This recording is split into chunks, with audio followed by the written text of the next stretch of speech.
പിന്നെ അതിന്റെ പിറ്റേ ദിവസം SP ഓഫീസിലേക്ക് വരാൻ പറഞ്ഞു.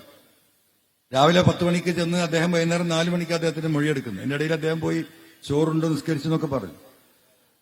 4 മണിക്ക് മൊഴിയെടുക്കുമ്പോൾ ഈ കാര്യങ്ങളൊക്കെ ചോദിച്ചു. അദ്ദേഹത്തിന് ഓർമ്മയുള്ളതൊക്കെ പറഞ്ഞു കൊടുത്തു. അവസാനം ഒരു ഫോട്ടോ കാണിച്ചു കൊടുത്തു അന്വേഷണ ഉദ്യോഗസ്ഥൻ. എന്താ അറിയോ? മരത്തിന്റെ കുറ്റി. അത് നോക്കിയിട്ട് മൂപ്പര് പറഞ്ഞു, എനിക്ക് കുറ്റി നോക്കിയിട്ട് എനിക്ക് ആ കുറ്റിയാണ് ഞാൻ മുറിച്ചതെന്ന് പറയാൻ പറ്റില്ല. ഇവിടെ 1 കിലോമീറ്റർ അപ്പുറത്താണല്ലോ ക്യാമ്പ് ഓഫീസ്, SP ഓഫീസിൽ നിന്ന്. ഞാൻ കൂടെ വരാം, നമുക്ക് അവിടെ പോയി വെക്കാം. കൊണ്ടുപോയില്ല, നമുക്ക് പിന്നെ ആവാന്ന് പറഞ്ഞു. അതുകൊണ്ടാണ് കുഞ്ഞമ്മക്ക് പറഞ്ഞ, മോനെ നിങ്ങൾ കുടുങ്ങണ നോക്കിക്കോളീ എന്ന് പറഞ്ഞു. പിന്നെയാണ് ഈ പോലീസിന്റെ വിഷയങ്ങൾ. അത് കഴിയുന്നു റിദാൻ വധക്കേസ്. ഇടപെണ്ണ എന്റെ നാട്ടിലാണല്ലോ. അപ്പൊ അന്നേ ഇതിലൊരു സംശയം ആളുകളൊക്കെ അന്ന് എന്താ പറയുക ഇതിനെപ്പറ്റി ചർച്ച ചെയ്യുന്നുണ്ടായി. ഞാൻ കഴിഞ്ഞ 3 കൊല്ലമായിട്ട് പോലീസിലേക്ക് തിരിഞ്ഞു നോക്കാറില്ല. ഈ 2ാം ഭരണത്തിൽ ആര് വന്ന് എന്ത് പറഞ്ഞാലും നമുക്ക് പറയാൻ പറ്റുന്ന ഓഫീസർമാര്, മനുഷ്യത്തല്ലൂരിൽ ചിലവരൊക്കെ ഇവിടെയൊക്കെ ഉണ്ടായിരുന്നു. അവരെയൊക്കെ ഒന്ന് വിളിച്ചു പറയാൻ നോക്കണം കേട്ടോ. ഈ സുജിത് ദാസിനെ ഈ 3 കൊല്ലത്തിനിടക്ക് 1 or 2 പ്രാവശ്യം, അതും ഈ പോലീസുകാർ ട്രാൻസ്ഫറുമായി ബന്ധപ്പെട്ട്, അമ്മക്ക് ക്യാൻസർ, ഭാര്യക്ക് കിഡ്നി പേഷ്യന്റ്, പിന്നെന്താ ഒന്നും കൂടെ ഉണ്ട്, കുട്ടിക്ക് വളർച്ചില്ലായ്മ, ഒരു പോലീസുകാരൻ പാവം താമസിക്കുന്ന വീട്ടിൽ നിന്ന് ഒരു 10-70 കിലോമീറ്റർ അപ്പുറത്തേക്ക് തട്ടിയിരിക്കുന്നു. അപ്പൊ അവിടെ ട്രാഫിക്കിലാണ് കൊടുത്തത്. വലിയ സൗകര്യം അന്ന് എപ്പോഴെങ്കിലും ഊരിപ്പോരാ. അങ്ങനെ ഞാൻ വിളിച്ചു പറഞ്ഞു, ഇങ്ങനെയാണ് മനുഷ്യത്വപരമായി ഇത് കൺസിഡർ ചെയ്യണം. ഒരു 10-20 കിലോമീറ്റർ ഇപ്പുറത്തേക്ക് ആക്കി കൊടുത്താൽ അദ്ദേഹത്തിന് വരും. ഈ ചങ്ങാതി എന്താ ചെയ്താറ്? നിങ്ങള് ട്രാഫിക്കിൽ നിന്ന് എടുത്തിട്ട് അവൻ ലോക്കൽ സ്റ്റേഷനിലേക്ക് ഇട്ടു. ഇതാണ് പോലീസ് ഇവിടെയൊക്കെ നിൽക്കുന്നുണ്ടല്ലോ. ഒരുപാട് പോലീസുകാർ അവരുടെ അനുഭവങ്ങളൊന്നും സ്വകാര്യത്തിൽ ചോദിച്ചു നോക്കണ്ട്.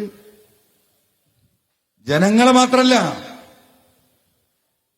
ഇതാണ് ടെറർ. എന്താ പറയാ? ടെറർ എന്ന് പറയും, പേടിപ്പിക്കുക.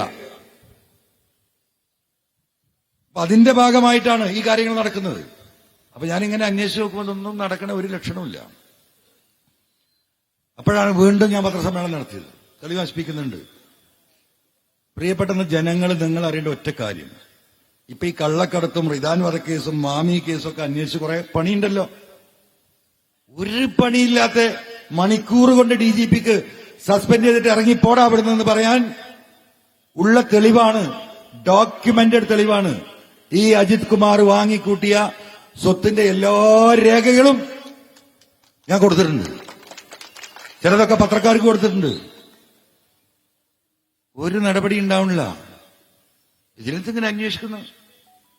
അപ്പോഴാണ് മുഖ്യമന്ത്രി പത്രസമ്മേളനം നടത്തുന്ന 11 മണിക്ക് മുമ്പ്, 4 ദിവസം മുമ്പ് എന്റെ കയ്യിൽ കിട്ടിയതാണ്. തിരുവനന്തപുരത്ത് ഇയാൾ 35 ലക്ഷത്തിന് 33,80,000 ഫ്ളാറ്റ് വാങ്ങി. 10ാമത്തെ ദിവസം 65 ലക്ഷത്തിന് മറിച്ചു വിറ്റു. ആധാരത്തിലെ കാര്യമായി പറയുന്നത്. ആധാരം 10ാമത്തെ ദിവസം 65 ലക്ഷത്തിന് മറിച്ചു വിറ്റു. ആധാരത്തിലെ കാര്യമായി പറയുന്നത്. ആധാരം നിങ്ങളൊക്കെ ചാനൽ കണ്ടിട്ടുണ്ടാവുമല്ലോ. ഈ സാധനം ഞാൻ 11 മണിന്റെ മുമ്പ് പുറത്തു വിടുക. ഇതെങ്കിലും കണ്ടിട്ട് CM ഒന്ന് അടങ്ങിക്കോട്ടെ എന്ന് വിചാരിക്കാൻ.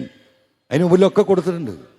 അതൊന്നും ഇത്ര ക്ലിയർ ആയിട്ട് നമുക്ക് എന്താ പറയാ കാണിച്ചു കൊടുക്കാൻ പറ്റില്ല. കാരണം 1 ദിവസം 2 ദിവസം പോലീസുകാർ അന്വേഷിച്ചെങ്കിലേ ആ 2-3 സംഗതികൾ കൂട്ടിമുട്ടുള്ളൂ.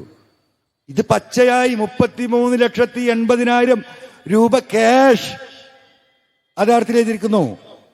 റൊക്കമായി പണം കിട്ടി ബോധിച്ചു. പിന്നെ 10ാമത്തെ ദിവസം 65 ലക്ഷത്തിന് മറിച്ചു വെക്കുമ്പോ ആ 65 ലക്ഷം പണമായി സ്വീകരിച്ചിരിക്കുന്നു. ഇതാ ഡോക്യുമെന്റ്.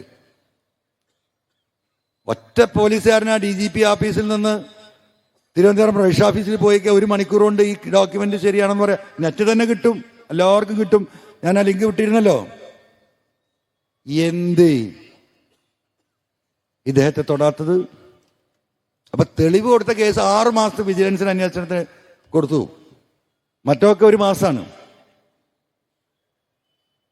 ഇതെന്ത് നീതി? ഇവിടെയാണ് വിഷയം.